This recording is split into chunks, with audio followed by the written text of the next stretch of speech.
How you doing, friends of Magic the Gathering? Friends of Brody, friends of mine, those who enjoy the weekend, it's time to shine. It's Friday, and why is Friday a happy day? Because it's better than Saturday.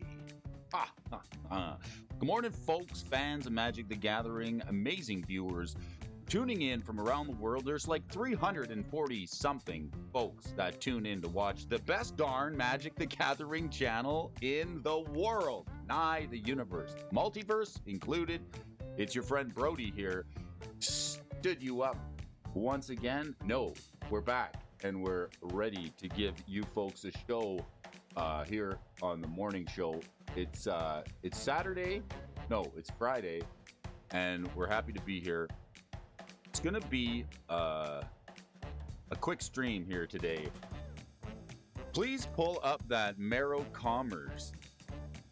Marrow Commerce. Pull it up. Can we... Marrow? Commerce? From Lorwyn? We're going to look at this card. Okay, here's a card that we're going to have to take a look at. Folks, what is going on here this morning?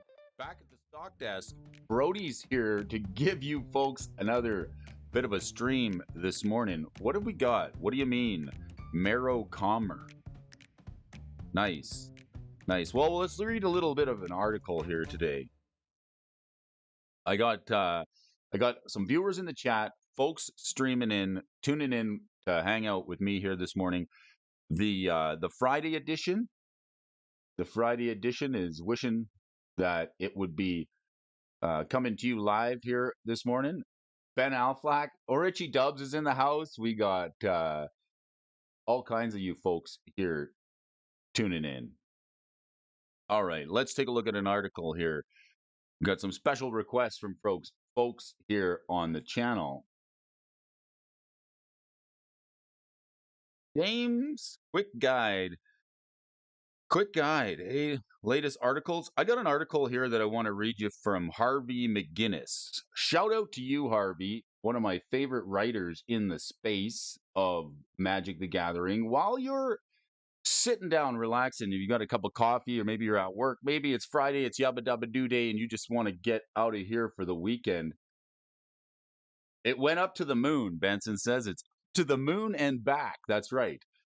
Let's take a look at 5 reserve list cards to watch in a sideways market. All right, so we've got the macro environment for Magic the Gathering card prices has been less than great over the last couple of years. Reserve list cards, the benchmark for the health of the Magic secondary market, are averaging 40% off their pandemonium era prices, while modern trend repetitive reprints has demolished the price of new cards. You can say that again, Harvey. Comparative price lows aside, there's been some stabilization in the Magic market, enough to reward patient among us for the opportunities of valuable pickups if we play it right. So what are some of the best cards to keep your eye on as the economy firms up? Firming up here this morning on the show, we got the revised dual lands, something that I've been getting into a little bit more often on Saturdays. CEDH. Hello, Ben Affleck. Nice to see you. Thanks for the thumbs up whenever you put that in there. But the revised dual lands are a commander staple. Brody's been getting into CEDH with T Freezy. We're starting an online league. There's a Discord server going up for energetic MTG. If you're in the play group, you can probably meet me there. But if you want to join, send me a message. I'll send you a link. Competitive EDH. This is not your casual. This is not your casual Magic. Did you have some gabagool for breakfast? I didn't. I didn't have any gabagool. So these revised dual lands are might not be one card, but financially moving as a group. They'll start off on the list with a bit of a bonus. So the reserve list Magic benchmark is the revised dual lands. These suckers, the original printings, are the gold standard. Gold standard, alpha, beta, unlimited, were each printed in far smaller quantities, meaning that the prices are exaggerated significantly due to the underlying rarity of their print run. Revised, however, has far more common in comparison, meaning that by picking up duels from this set, you're paying as close to true price as possible. Have you noticed these revised dual lands are touching like $1,000, especially the Underground Sea? There's a few folks that have tried to trade some dual lands in this era for some invention cards, some staple cards. The revised dual lands always fetch a premium, and with the Underground Sea creeping up to $1,000, it's no doubt it's the current champion by market value, coming in close to $680 USD for a near mint copy. Conversely, Savannah is the cheapest, clocking in at about 300. Hefty cost for a Magic card, but especially one with a modern clone as close in power as the Shocklands. When we look at the price action for these cards against their performance in the last few years, we can see that they're currently trading near the 40% discount highs of $975 and $400 respectively. It isn't to say that they'll spike again anytime soon, but it does put into context the potential for where these cards can go. If you've ever wanted any dual lands, now may be the time to get them. For CEDH Commander players, the dual lands are staples. They go in just about every deck. It's sort of the pinnacle of land real estate. Always a good investment. Keep an eye on the dual lands. It might be a time to get some. 2024, like 2023 is coming to a close. We got the tree up. I hope you do too. I got some Christmas cards in the mail. And I'm sitting on a set of dual lands. I think I'm going to hold on to them because now I can just about build any commander deck that I want. Kicking my feet fast. All right. Nice, nice. Brody in the morning is giving me the fiber and the regularity that we need. That's right. Look at this card here, Lion's Eye Diamond. When I went to the last Cascade Games event that ever was, it was in Portland, GP Portland. I was looking for a copy of Lion's Eye Diamond. It was about $80. We rented some bicycles, went downtown, and I found one in the showcase. They had plenty of them for about $75 to $80. But this sucker has really crept up in price because of the Doomsday deck. It also works with cards that flash back from your graveyard. There's some newer modern cards that allow you play cards from your graveyard. If you're flashing back your graveyard, your graveyard becomes your hand. So this card actually becomes quite good. You can play it again and again from the graveyard for its flashback cost if you're playing something that allows you to play out of the bin. So we've talked about a lot of powerful lands, but let's talk about the next best mana source Magic has to offer. These are the artifacts, and it might not be a Black Lotus, but at three mana for pitching your hand to activate Lion's Diamond, it's certainly worthwhile looking at it as an investment for quite a combo.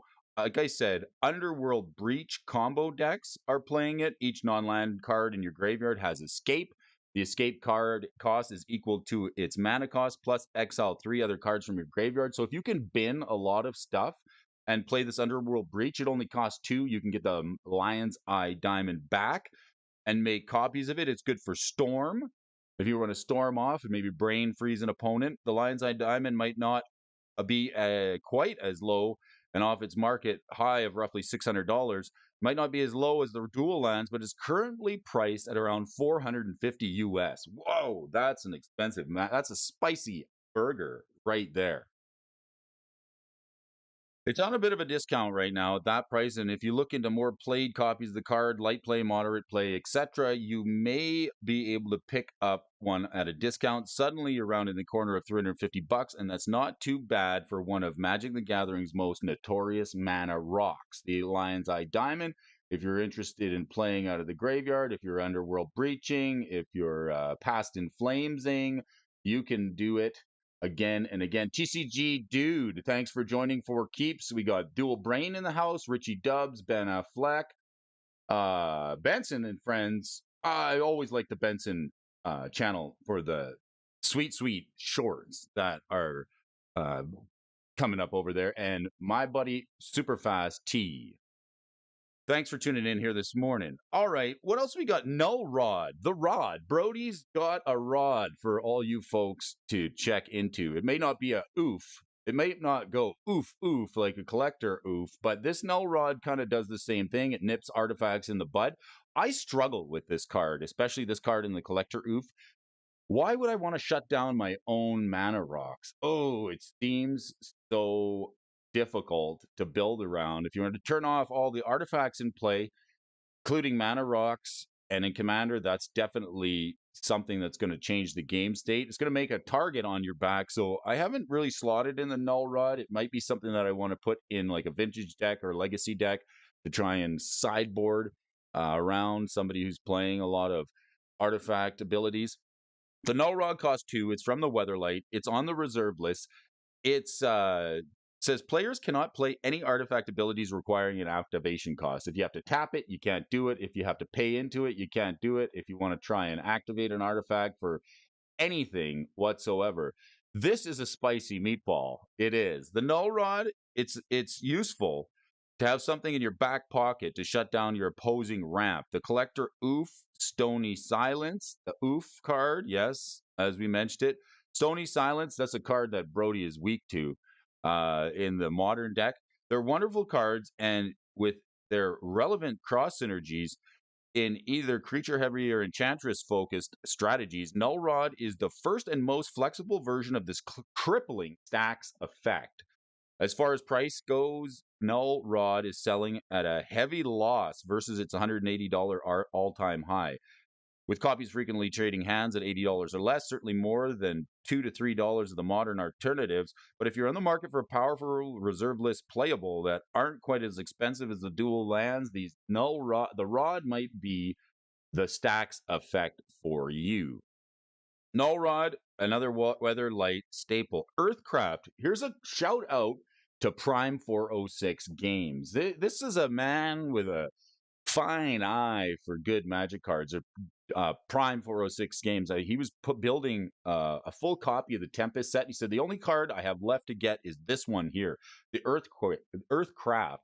That I looked it up and I thought it was incredibly powerful and incredibly broken. I think it even got its way onto a banned list somewhere or another back in the day. The Earthcraft, it's an enchantment from the Tempest block. It's green and 1.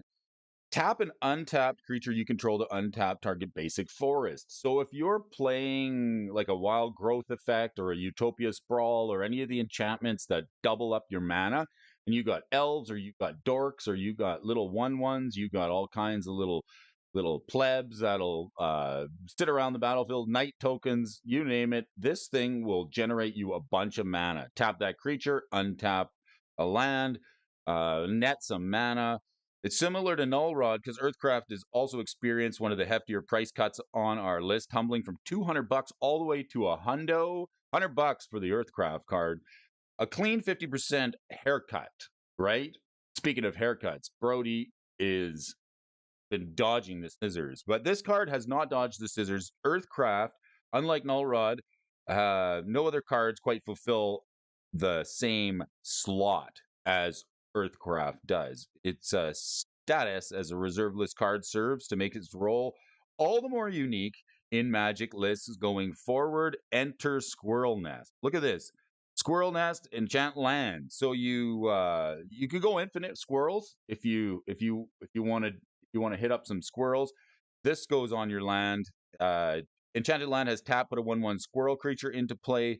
Then you can tap that squirrel to untap the land. Then you can tap it again, make another squirrel, and you can repeat and rinse all day long with the Squirrel Nest finding a home in our collection. I have a copy of the Earthcraft. I got myself a beat up copy just because. But the Nest tech is pretty sweet. Squirrels becoming a bit of a thing in Magic the Gathering. We're seeing more Squirrel Commander cards. We're seeing more Squirrel builds out there. So squirrel this one away if you can. If you haven't already, keep your hands on it. But let's take a look at some more of the top potential hits to pick up. Now, this one's special. This one's spicy. This one's special, and I don't mean like it's wearing hockey equipment on the school bus.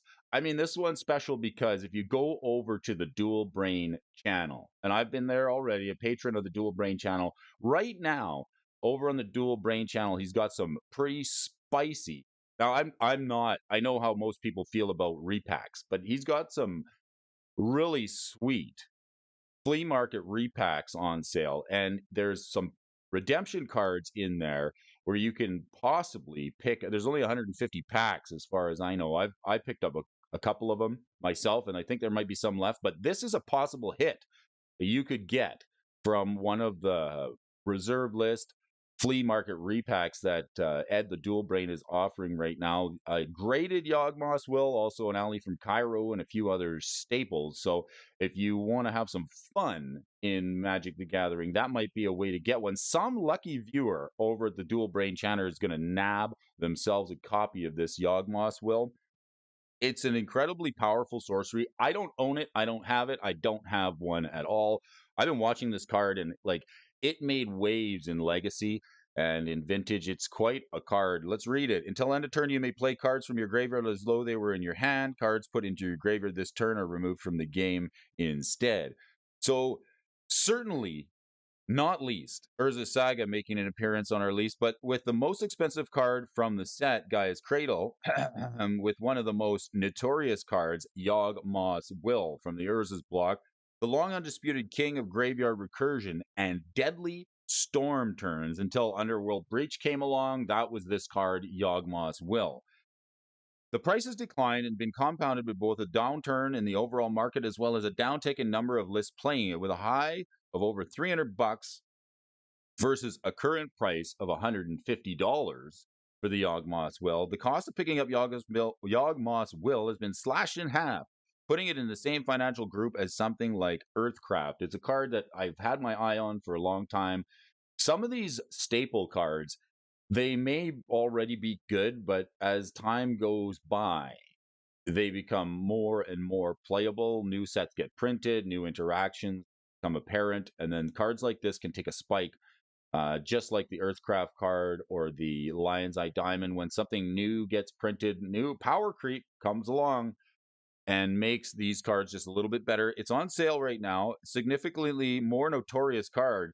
While it still holds a wide appeal, it's even, and if it's not dominating competitive tables, it's because its price has been a bit more stable in the long run, with price support coming as much from Magic collectors as Magic players. With a gradual decline in play now, that out of the way, and the overall market stabilizing, Yawgmoth Will is a prime candidate for a valuable pickup and always playable somewhere. To wrap up, Harvey wants to tell us this. Shout out to Harvey McGinnis. If you haven't followed him, you can check him out on Twitter. He's posting on Twitter on the regularly. I check up on what Harvey's doing. He also writes for Commander's Herald, one of the best Magic the Gathering article writers, in my opinion.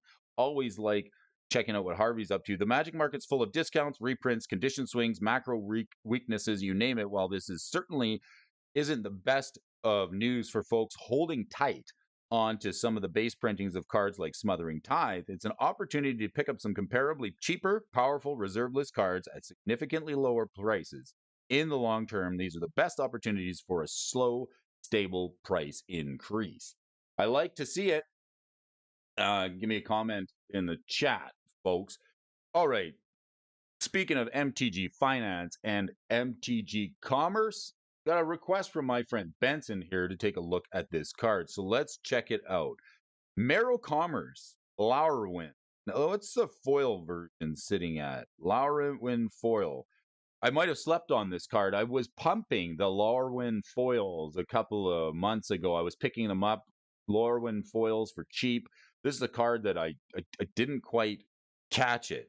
Let's take a look at it. It's 1 blue and 1 for this tribal enchantment. Yes, we said it here, folks. Tribal. Put tribal. We're that's what we're going to call it. Much like Bitter Blossom, this is a tribal enchantment. That's right. I said it again for all you WotC employees tuning in. Tribal is tribal.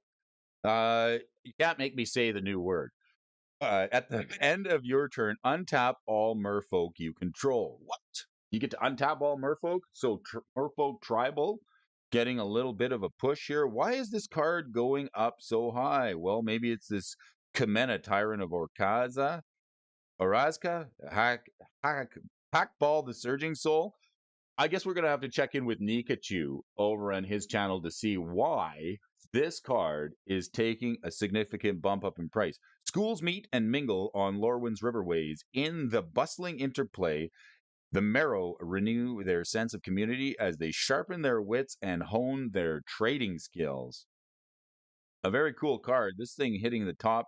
Let's see if there's any copies available. Nothing available whatsoever from Card Castles, and you might be able to find a couple of copies on eBay. This thing's went to the moon. Benson, give me a comment. Why is this sucker going up in price so aggressively? Is there a new interaction? Is it just the fact that it's tribal? It's an enchantment. It's good with merfolk. What's the haps with this card? We need to know. Very interesting. Prime 406 is busting his hump over at. You have a ton of these. Good for you. Work sucks.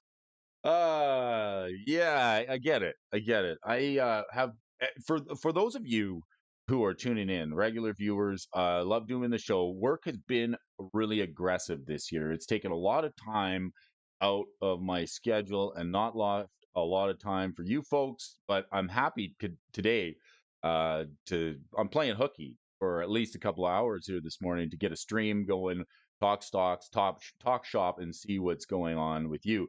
New Commander Merfolk. Ah, that's why. So Commander Merfolk, the tribal Merfolk, that's right. Say it with me, folks. Tribal Merfolk is making a comeback, and that's got to be a reason why this Marrow Commerce card is seeing a tick up in price. What else we got on the go here? Exploring the intricate world of casino games, best commander decks. All right, what are the best commander decks in 2023? Well, it's hard to say. It's hard to say. What are you folks playing? I'm slipping into more of the CEDH, competitive EDH, and I have a couple of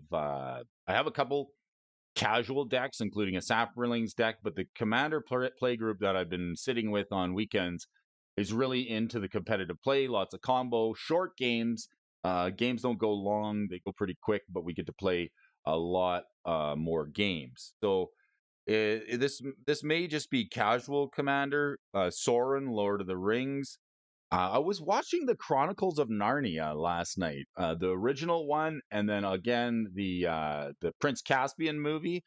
I really like that show. I do. The book, The Lion, the Witch, and the Wardrobe is a good one. I would think the only thing Wizards could do is if they got their hands on that intellectual property is screw it up. But I would be interesting to see Chronicles of Narnia Magic the Gathering set. I would like to see it. To me, that would be awesome. Got to dig out some Metro Commerce at 650 credit card Kingdom. Rusted. You want some Turkish Delight? Exactly. Get yourself a little Turkish Delight. Nice to see you, Rusted. Thanks for tuning in. Awesome. Awesome to have you on board. Thanks for the view and checking it out, the news. So we got Sauron, Lord of the Rings. I'd rather myself an Aslan deck, maybe some lions, tigers, bears. Oh my, maybe a beaver deck. That would be pretty cool. But we might be away from that. We got Ishin. Let's read this commander. Sauron, Lord of the Rings. When you cast a spell, amass orcs 5. 5 orcs. So this thing. Hi Brody, I love you, Susanna. Thank you, Susanna. I love you too. So this card is an amazing card. It amasses 5. With the Orcish Bowmasters, it also amasses. So maybe an amass orcs deck would be good. Love it. When you cast this spell, amass 5, then mill 5, then return a creature card from your graveyard to the battlefield. It's got Trample. It's a 9/9, and it's 8 mana. Wow. Whenever a commander an opponent controls dies, the ring tempts you. Tempting, tempting, tempting. Very nice. So Sauron's it's one of the best of the precons. Are you a casual commander player? Are you a competitive commander player? Do you have multiple decks? Do you have your favorite? Do you discuss power levels on turn 0 before you sit down at the table? I was talking to Tyler T. Freezy there, one of my good buddies in the CEDA, the Energetic MTG group. And I was asking him. I said, and this is as best as I can paraphrase it from T Freezy. I said, what do you think about Rule Zero and discussing power levels? And he said, well, I have my opinion on that, and it's this: the Commander Rules Committee has put a lot more time and effort and research into making a banned and restricted list or a banned list for Commander, more so than any play groups out there. And the reason is so that when players travel outside of their regular play group, that they know what to expect.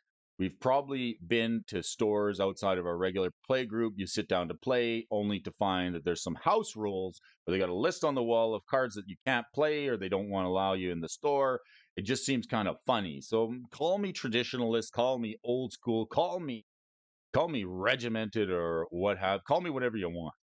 I'm big on the standard Commander Rules Committee banned and restricted list, everything being on the table. And other than that, it's just kitchen table play. I don't know if anybody has been to a store and then all of a sudden they get kitchen table ruled with a bunch of commander bans that aren't actually on the rules committee ban list. But this has happened to me before, and then all of a sudden you got to start slotting cards out of your deck because people say you can't play them. I would rather stick with the steadfast commander rules committee ban list and nothing else. Changed my mind. Later, Ben. Have a nice day. Enjoy. Thanks for tuning in. Appreciate it. Are we talking about the potential bans for Monday's announcement? Yes. Well, no, we could talk about it. We're talking about just the strongest commander decks. You guys want to talk about ban lists? What do you expect? There's a whole lot of people out there that want Fury banned. They're furious. They're thinking Fury's got to be banned. Also, the elephant, what's his name there? Quintorius. People want Quintorius banned. He's probably going to see a ban list. If WotC ever printed it, all of it, right? I mean, it should all be legal. But Quintorius probably going to see a ban. I would say he combos too easy. And lots of people groaning and moaning about Fury needing to see its way on the ban list. I say, suck it, nerds. Leave it playable. It's a good card. Deal with the elementals. What can I say? The Beanstalk, also a really good card. I don't know anybody who's potentially asking for the Beanstalk to be banned. I'm like Fury. I'm biased, right? I'm biased. I think the Fury's a good card. Elemental's good. If you're playing Beanstalk, if you're playing Omnath, if you're playing Elementals, the Fury card's got to stick around. Ishin, Two Heavens as One. All right, this is supposedly one of the most popular and the strongest commander cards. 3/4 Ishin Legendary Human Samurai. Quintorius is 17 mana. Just beat it. If a creature attacking causes a triggered ability of a permanent you control, that ability triggers an additional time. Trained by the Imperials, but disillusioned by their rigidity, he gave his heart and his swords to the Azari Uprising. Seems good. Attack triggers, Winota triggers. Maybe Winota's on the ban list. I don't keep up with Winota. She's Winota Rider, Winota the Commander. The attack triggers are real. If you're playing multiple attack triggers, this sucker Ishin, he can be quite. Oh, here's a deck list here. We've got the Delania Wild Mage, Brazen Dwarf, a lot of stuff that's gonna have attack triggers on it. A decent card if you're playing attack triggers. All right, number 9, Sauron the Dark Lord. Another Sauron card. This one's a 7/6 though. It's not as hefty. Got ward, sacrifice a legendary artifact or creature. That's pretty good ward cost, unless somebody wants to sack their commander or the One Ring or a legendary enchant or a legendary artifact. Rather, you're not going to be able to go hexproof. Not too bad. Whenever an opponent casts a spell, amass orcs. So any spell, Sauron's going to get you orcs. This guy's evil. Ugh. And then whenever an army you control deals combat damage to a player, the ring tempts you. Whenever the ring tempts you, you may discard your hand. If you do, draw 4 cards. This sucker's gas. Sauron the Gas Master. Shalai and Halar. Flying Vigilance, 3/3 Angel Elf. Whenever one or more +1/+1 counters are put on a creature you control, Shalai Halar deals that much damage to target opponent. Who else we got? Sidar Jabari of Zalfir. It's got Eminence. This is a top tier commander.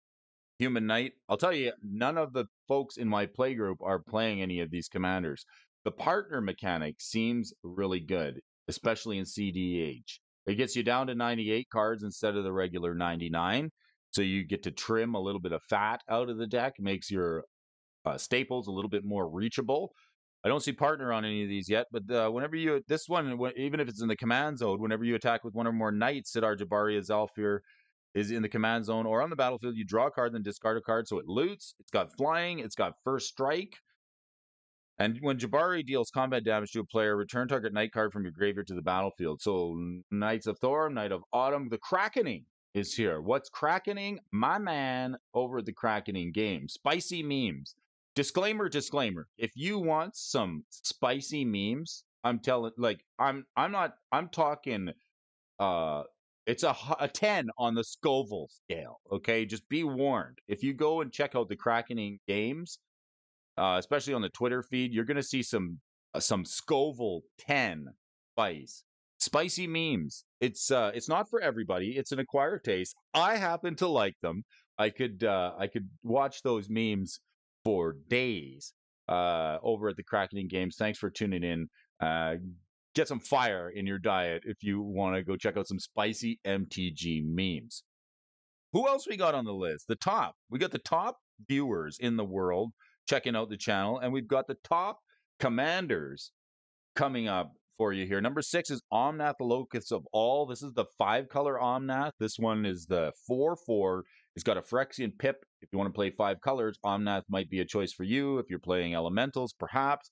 This one I was excited to pull, except the whole luster of pulling the Omnath was diminished because of the varieties of the printing. And then I come to find out that there's so many variants that the ones I pulled are pretty much worth $1, maybe $2 at best. The full art foil might be the one that seeks a premium. So Omnath was overwhelmingly underwhelming when it was released. I opened a couple in my pre-release kits. I played it in my pre-release kits. It was a lot of fun, but I was sadly discovered that there wasn't a whole lot of value there for trade or for play, but a build around elemental card nonetheless. It stacks mana. It's like a Crufix. It says if you would lose unspent mana in your mana pool, it becomes black mana. So you can bank mana with the Omnath. At the beginning of your pre-combat main phase, you get to look at the top card of your library. You may reveal that card if it has 3 or more combined mana symbols in its cost. You add 3 mana of any combination of its colors or put it into your hand. If you don't reveal it, put it in your hand. So he makes mana, he ramps mana. You sub to the Krakening games. All right, well, like I say, maybe get a glass of milk because the memes are spicy over there, and you might want some chocolate milk or just a glass of regular milk to cool yourself down after you see it. Check it out. Coming in at number 5 on the list, Lathril, the Blade of Elves. Here's an elf commander. It's Golgari. It's a black. It's a green. It's 2. 4 mana for a 2/3 Manache. Whenever Lathril, Blade of Elves, deals combat damage to a player, you get to create that many 1/1 elf warrior tokens. Plus, it's got this spicy ability that you tap it and tap 10 elves you control. Each opponent loses 10 and you gain 10. So you can drain the board. You can drain life the board. Each opponent loses 10, so that's a 30, 40-point swing with a tap. Very nice. Very nice. Loving some Golgari here on the channel. The Elf Noble, Lathril. Very good. I opened a Lath list over at Twiddler's Place. Man, I got some Double Master Spice and some Commander staples over there. Risk the Redeemer, that was the Selesnya elf commander, but this Lathlis seems to be the Golgari elf commander of choice. Number 4 is Wilheld, the Rot Cleaver. This guy is cleaving. Check out the cleavage on this fella. He's got the Rotten Cleaver. He's a Dimir commander. He's black, he's a blue, and he's 2, and he's the 3/3, and it's good for me because it's a zombie. I might actually have to look at this card. Holy smokes, I'm playing zombies, except I'm playing Esper zombies. So I have some white in there. I do like the zombies. Lathril deck skyrocketed. That's a pre-con, is it? It's going up in price? Okay. Whenever another zombie you control dies, if it didn't have decayed, put a zombie 2/2 creature into play token with the decayed. At the beginning of your end step, you may sack a zombie if you do draw a card. Extra card draw on a stick with this sucker. All right. What do you think? I need some coach to coach us through this list of commander staples, your top powerful commanders. Perhaps the coach is here tuning in. Hey, hey, hey, that beard has some major girth. What conditioner do you use on that? I'm running Nevin roll. Larry Nevin. I'm running like the Nevin roll with the disc, and I like to blow stuff up. I like to have a board wipe on a stick ready to go. Necrotic Hex, Field of the Dead. I like to make some zombies. Zombles. Coach is curious about your girth. The girth is worth more than the girth is worth more than you know. The beard is coming in with some flow. The beard is weird, but that's okay. Let's check out the next best thing on our list. We're getting down to it. Here's the partner commander. The partners. This mechanic is busted. If you're playing competitive EDH, I suggest you get yourself a set of partners. I haven't settled on a set of partners, but this might be a way to do it. You can have Timna the Weaver and this other guy, Thrasios. He is definitely a powerful commander. It ends up going infinite for mana. You can pay for it, scry one, then reveal the top card of your library. If it's a land, put it onto the battlefield tapped. Otherwise, draw a card. And then partners. So if you have infinite mana, you can infinite scry, then you can infinitely draw. You can put all your lands onto the battlefield. There's plenty of ways for Thrasios to get stuff done.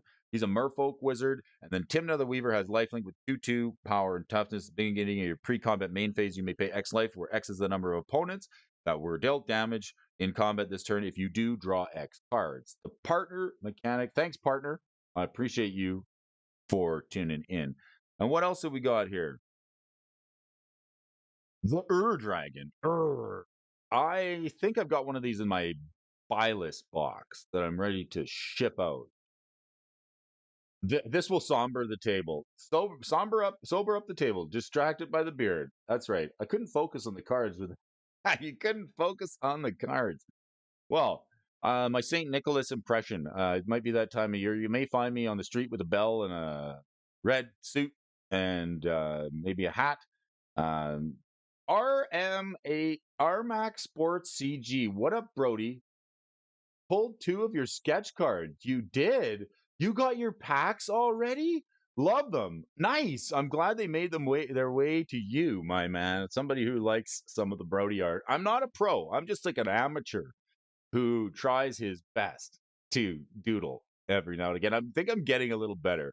The last mail opening video I did with the Christmas card from the Earl of Drummer was black with silver. Man, that's tough to draw. If you ever get an artist at an event to do some doodling, I brought some artists a black playmat once, and they all scratched their heads trying to draw on it with silver. It's quite difficult. It's harder than it looks. You should try it.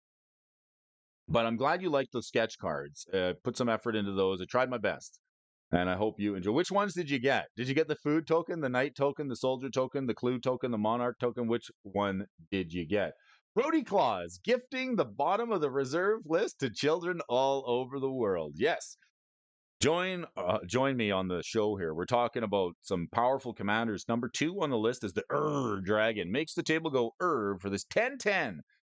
Costs you 9 mana for Eminence. If it's in the battlefield or the command zone, other dragon spells cost 1 less, so it's a rebate. In this day and age, in this economy, anything that gives you a rebate or makes you pay a little less is welcome. With everything going up due to the price of mana inflation, this sucker can help give you a little bit of a rebate on your dragon spells. It's a 10/10 flying, and then when one or more dragons you control attack, you draw that many cards, and then you may put a permanent from your hand onto the battlefield. Any permanent. Anything else. You can't draw a stick figure. Stick to it. It's all good. All right. What else we got here? It's Friday, right? It's Friday, folks. I love it. Friday is a happy day because the next day is a Saturday. What did the lazy person do after a Friday? they sat, and I guess who wins a fight between Friday and Saturday? Probably Saturday because Friday's a weekday. All right, let's get back to the top list of Magic the Gathering commanders here. I mean, what's the worst thing that can happen on a Friday? Guess you could realize that it's Thursday, but people who work from home, what do they wear on casual Friday? Probably nothing. Except if you're a biologist. If you're a biologist and it's Friday, you're probably wearing jeans to work. That's right. Let's take a look at this next one. Atraxa's Praetor's Voice.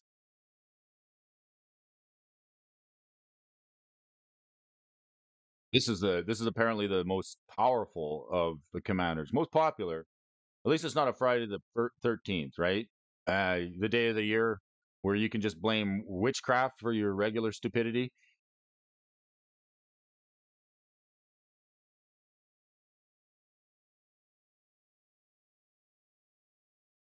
Atraxa is a 4/4 for 4 mana, a black, a blue, a white, and a green. Flying Vigilance, Death Touch, Lifelink. It's got all the keyword abilities on it. It's got at the beginning of your end step proliferate. Anybody playing Atraxa, it seems to be more of a casual commander. I don't know. Is it CEDH playable? Let me know. All right, we got to get into our let's get some let's get some spice into. Buy low, sell high, that's my motto. I may just quit my job at the power plant and become a full-time stock market guy. Let's get some spice. I know it's Friday. We want to check out our movers and the shakers here today. Let's do it. What are we gonna do? I mean, since we're hitting up the serious weekend stream heading into the weekend, we want to check out the movers and the shakers. What do we usually do? We're gonna do the all list at the end of the week. I mean, the recap is real. Let's have a look see. Cards moving. I mean, I was over at Heritage Auctions. I checked out Heritage Auctions. I saw PSA 10 graded Time Walk for sale. There's some spicy deals at the auction house. Went for about $4,500. A little out of my price range in this day and age, but let's take a look here and see what we've got for the movers and the shakers here. Mox Emerald, the Alpha Beta Unlimited Moxin coming in at the top of the list, a move up in price. Eternal Weekend, Card Titan. Card Titan's got this Eternal Weekend. One thing I've been really enjoying about Twitter is the connecting with the folks that hit up these Eternal Weekends. That would be a dream. If I could just travel around the world and hit up all the Eternal Weekends one after another, that would be amazing. I like to see the deck lists up there.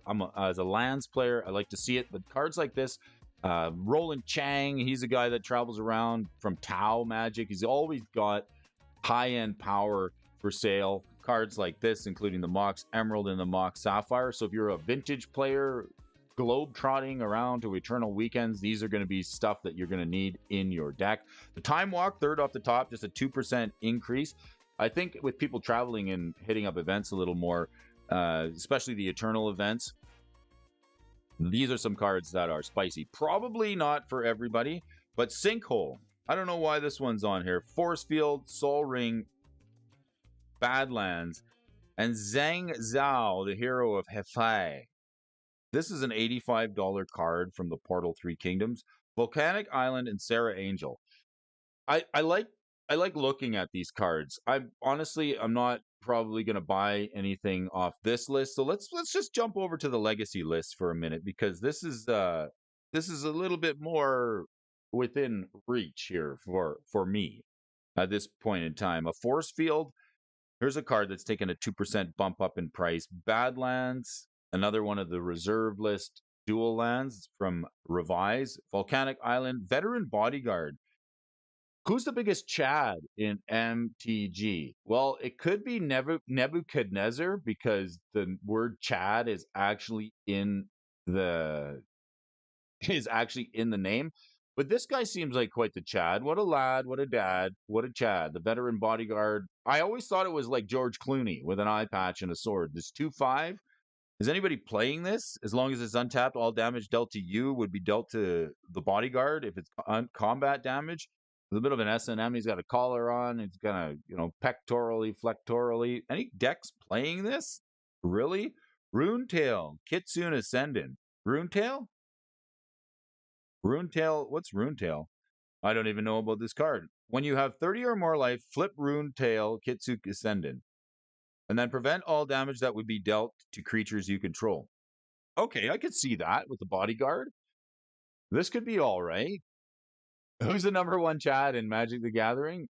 Gideon is the number one Chad. He's these are all good to see coming up. Yes, Gideon is quite the Chad. He's always got his chest out. Sarkhan is another Chad.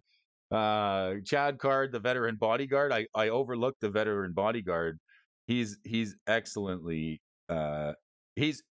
chatified. And the Triskelion. This is a neat card.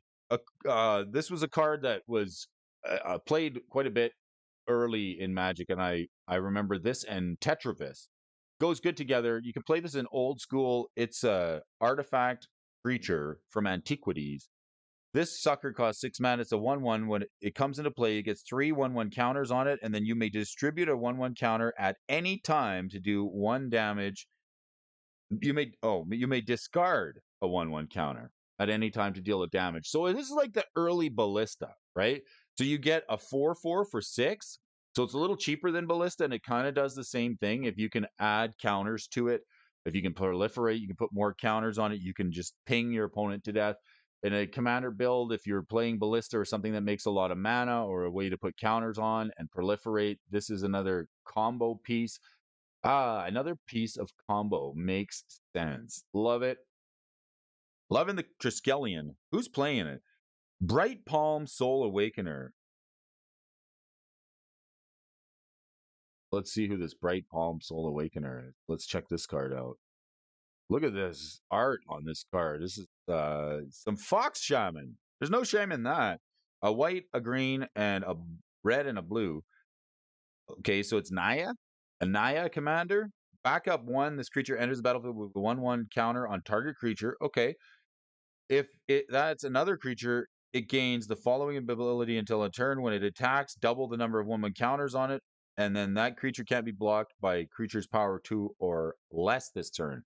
Pretty cool. I bet you we're going to see cards like Walking Ballista in this deck. No, I don't see it. He'd be at home. The Triskelion with the Naya commander. Savannah also finding its way on the movers and the shakers list here today. Bayou, Force of Nature, and then this card, Gaia's Cradle. This is a card that's eluded me for a long time. Shout out to the Moxman. This was on his list. I think he did actually get himself a copy of it. So he's ahead of me on this one. But don't worry, have no fear. Brody is here. Brody is got the feet to compete and round out that entire reserve list collection. This one has been evading me for quite some time. I was actually hoping that with the softening of some of these Magic the Gathering prices, that this card could be something that makes its way into my hand sooner than later. Let's take a look at the chart on Gaia's Cradle. We got to get our pen out. Let's see here. Really epic pen. Let's go here. Oh, clear. Let's drag this chart back. Gaia's Cradle. Here's the part that I like. I just want to draw lines on charts. So Gaia's Cradle going east to west for a number of years until January 2020. Then the sucker took a poke up in price. It really did. It jumped significantly a couple of times. Once in 2018, and then again in 2000, and then it did hit an all-time high, just over $1,000. It's been trending down for the last little while, and it's still very playable. This is a good card, especially in an Elves deck or a creature build, something that's going to give you a lot of ramp. Folks play it in Commander with weenie decks. there's a number of ways to abuse this card. Could you imagine this with Earthcraft? So you make the squirrels, then you untap a land, then you make more squirrels, and then you tap this, and then you get basically infinite mana. So a couple of interactions that we discussed already today. The Earthcraft with Squirrel Nest, and then the Gaia's Cradle. That can be. I mean, the squirrels don't have haste. That's the thing. So the squirrels don't have haste, but you can make as many of them as you want with Earthcraft and the Squirrel Nest. And then if you have the Gaia's Cradle on board, you can basically now you can make infinite mana, and I'm pretty sure you can win from there. If you've got Thrasios on board, then you're scrying as much as you want. Basically, sift through your deck for your win condition. So Earthcraft, Squirrel Nest, Gaia's Cradle, Thrasios. That's a way to win the game. It's probably a good way to get there. I have a few decks. Concordant Crossroads, all dudes get haste. There you go. 1 mana for the Concordant one. That seems like a decent addition. If you're playing Squirrels, the Gaia's Cradle can definitely make you all the mana that you want. Be a man. Play Squirrel Nest. Right? Right. I like it. And then Angus McKenzie. Shout out to Gary Christmas. My friend Garen Jotter. This guy's a boy. I remember Gary picked up one of these at an event in Calgary. Oh, and congratulations. Everybody want to say congratulations to Garen Jotter.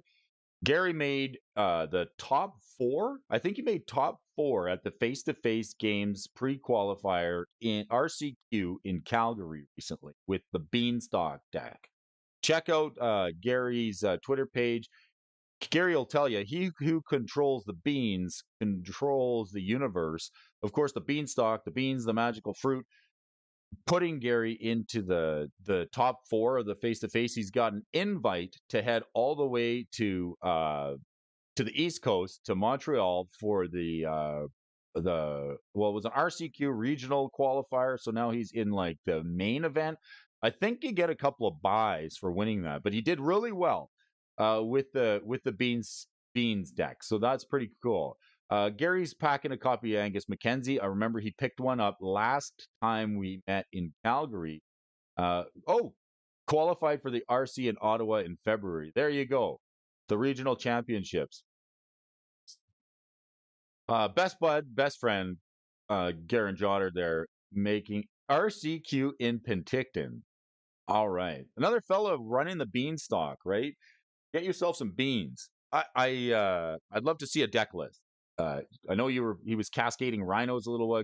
You're playing cascading beanstalk, aren't you? I think. But check out Angus McKenzie. I know he picked up. I don't know if you still have the Angus McKenzie. This is a card I don't have. So like, look, he's got some horns on him.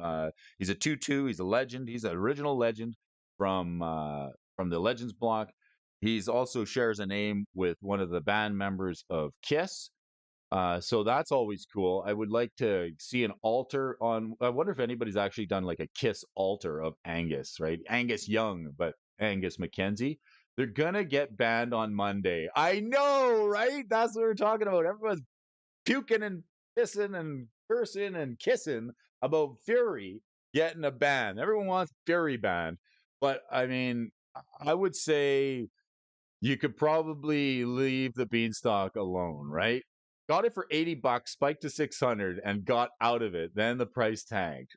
Oh, so here's another example of a reserve list card, an old staple. There's a lot of people buying up these legends, like the mid tier legends from the Legends set. There's a few of them to name, like Stang, Angus McKenzie. There's a few of the old school legends, but like if you look at the card quality, if you look at the border and these cards in real life, they're unlike any other Magic card out there. They just never gone back to that type of a texture, that type of color, that type of feel. Like they just feel like artifacts. These old Legends cards.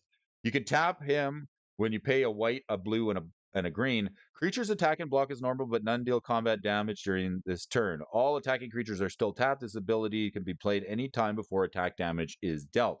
Battles no longer served a purpose in Caracas. Angus McKenzie Diary. So he's fog on a stick. So if this is your commander, you can lay him down, and people want to attack you. They're going to have to come up with another way to get through. The standard environment is disgusting in Arena, basically running legacy decks in standard. I hear you. And what do you do, right? What do you do? I guess if you can't beat them, you join them. Let's take one more look here at some movers and the shakers here today. Shout out to Benson for bringing us the heads up on this Mero Commerce. This card has seen a spike up in price, and we're going to discuss it here for you folks before we head out of here today. A card that was $4. You can see it was moving sideways for just a mere $4. Toll Booth Willie. That's 2 trips across. That's 4 trips there and back. So 2 trips across the toll booth for Toll Booth Willie. $1.25 times 4. That's what you could have picked this up. You could have gone and seen Toll Booth Willie for like at least 2 trips, or you could have picked this up, and now it's seen a price spike of $29, 234% increase.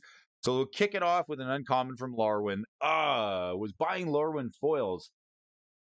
Coulda, shoulda, woulda. I still think there's some gold in the Lorwyn set.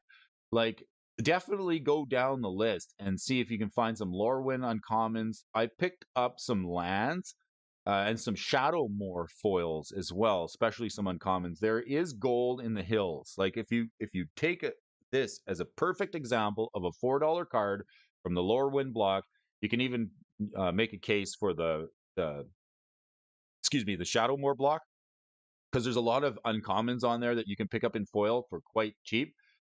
Is Willie still there? He may be. Jace perfected. This comment is perfection. This set was released in 2007, making it 16 years old already. Just about my age. Don't know about the rest of you, but this is a realization that made me feel pretty old, since I drafted Lorwyn quite a lot, and when I was in college, this card hasn't seen a reprint since.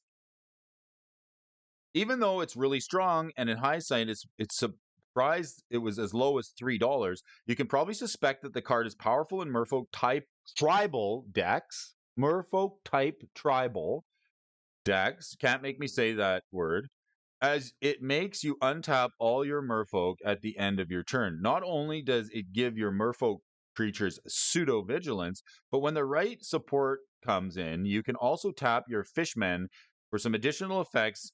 One or more popular merfolk commanders is Kumina, Tyrant of Orazka. I've got too many copies of this. This is something that I just kept opening and opening and opening, and I hated it.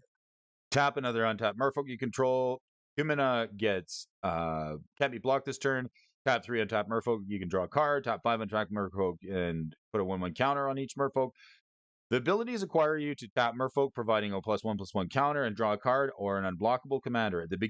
At the end of your turn, you get to untap all your merfolk. Why has this card been slept on for so long? Right? It's like Kumina has been out for a long time, but this card hasn't seen a lot of love. And then all of a sudden, we got a new merfolk commander in the Lost Caverns of Ixalan with Hakbal, the Surging Soul.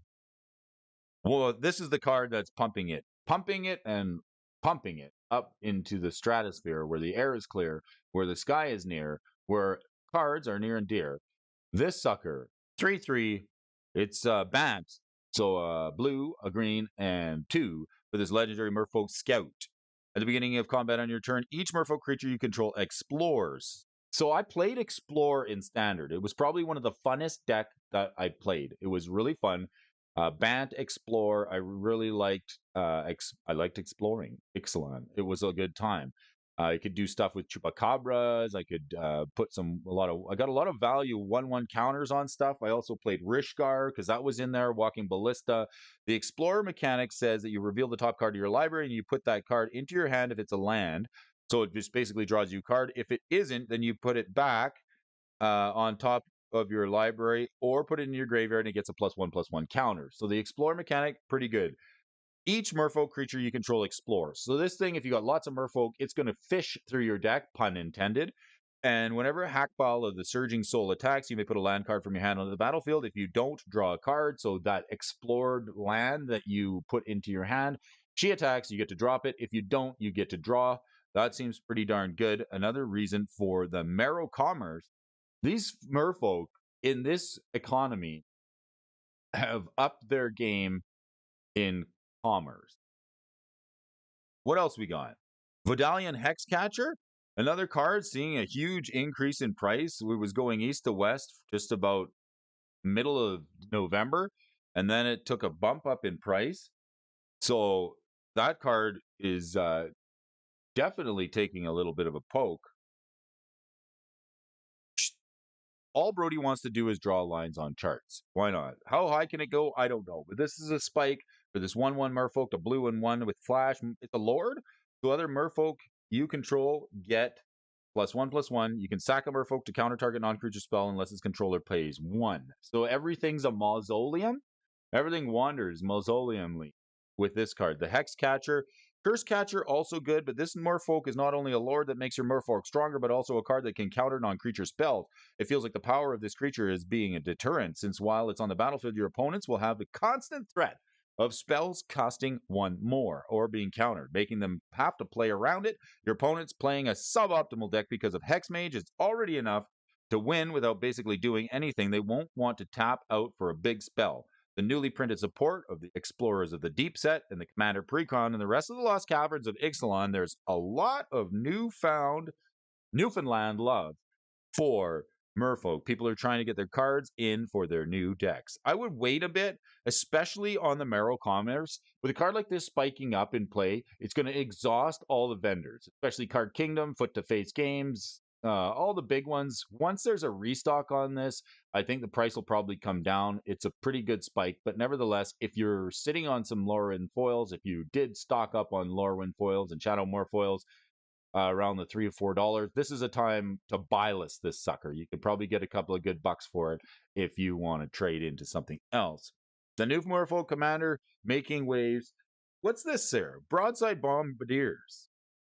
16% increase. It's up to $20. The Broadside Goblin Pirate is a 2/2. It's a red and 2, and it'll come to you and it'll cost you. Yeah, it'll flatten. That's right. How much does good old fashioned Merfolk of Pearl go for, Alpha Beta?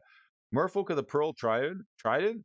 Well, I'll tell you what, I saw one for sale at Heritage Auction. It was a CGC graded, this is last night, CGC graded 10 Merfolk of the Pearl Trident. I believe it sold for about $125, and that's a graded copy.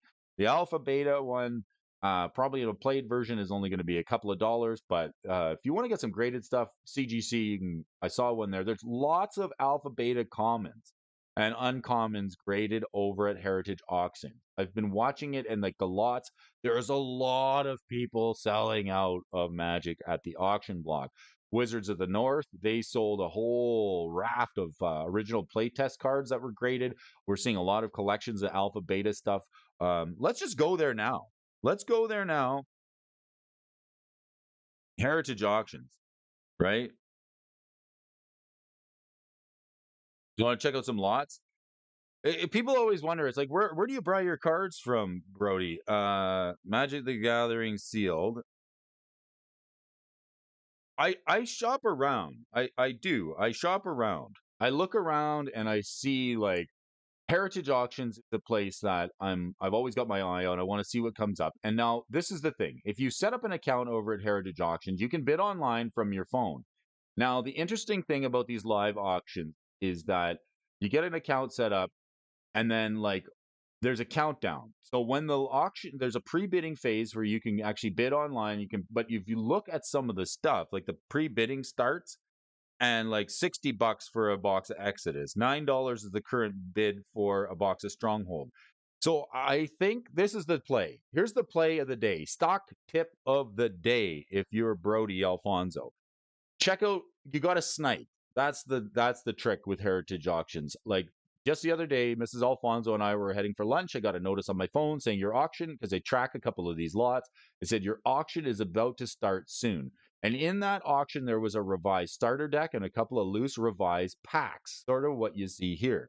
So currently, right now, there's a beta starter for $3,600. Here's a whole brick of revised starters. The current bid is $115. There's $60 for a revised booster box. It isn't going to stay at that price. This lot doesn't go on sale for another 2 weeks, but there's some single packs in here. So when you get to some of these lots, and if you've got something on tracking and you're tracking these lots, did I hear Foot to Face Games? Yes, you did.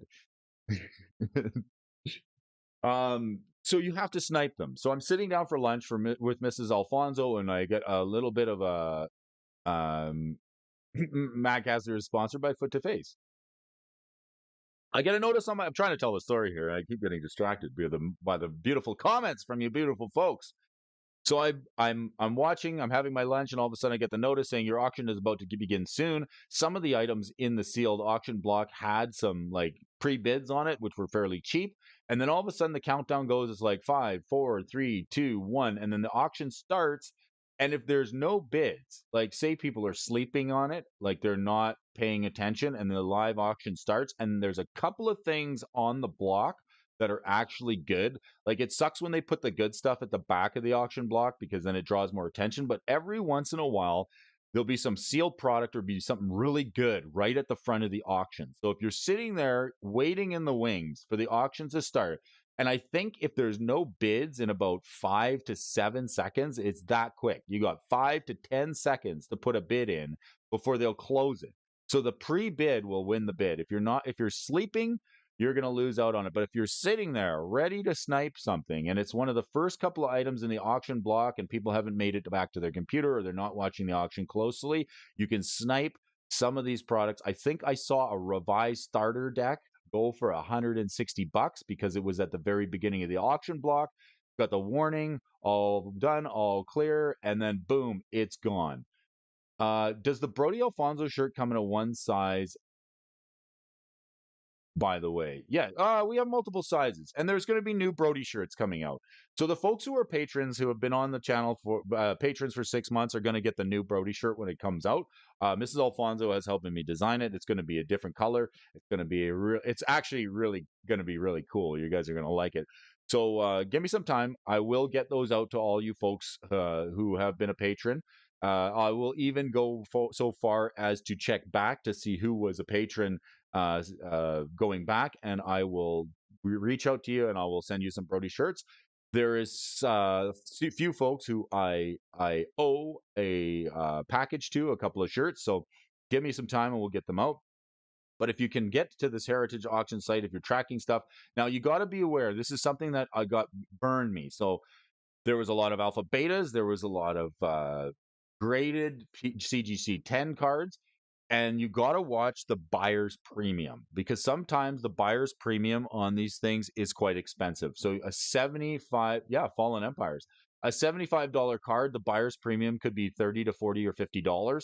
So you got to watch that. You've got your bid, and then it'll say plus a buyer's premium. So at heritage auctions, you're always going to pay a little bit more minimum buyer's premium on top of the bid price.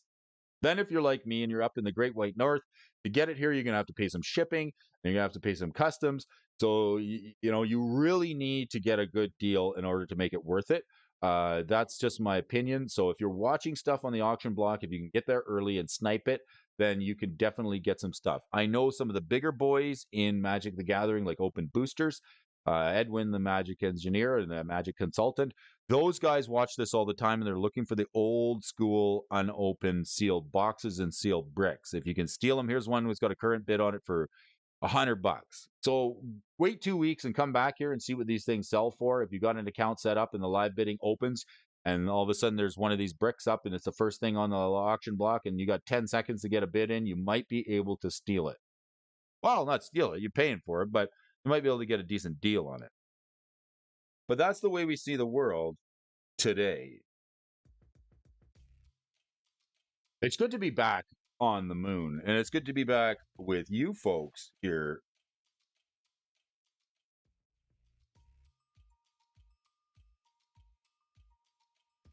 PremiumBeat.com. It's Friday. I want to thank each and every one of you folks for joining. I appreciate your viewership, as always, for tuning in. The best darn Magic the Gathering show on the world. What's a narcissist's favorite day of the week? My day. It's Friday. It's my day. It's a good day to be here with you folks. I appreciate you all for tuning in. The cops are at the door. We've given away far too much Magic the Gathering information already. It could be the Pinkertons security detail from Wizards of the Coast coming to get the bro and drag him off the show.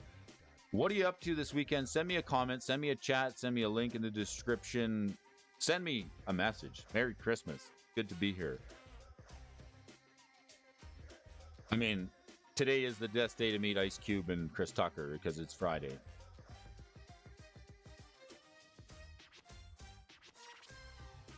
Later.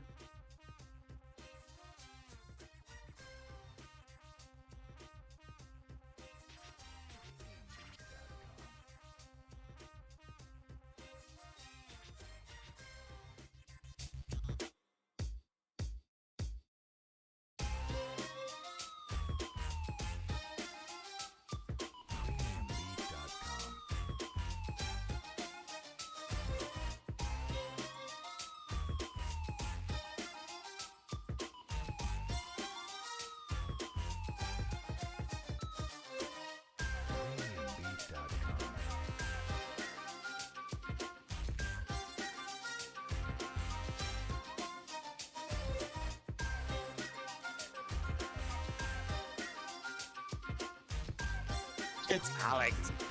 Can it back it?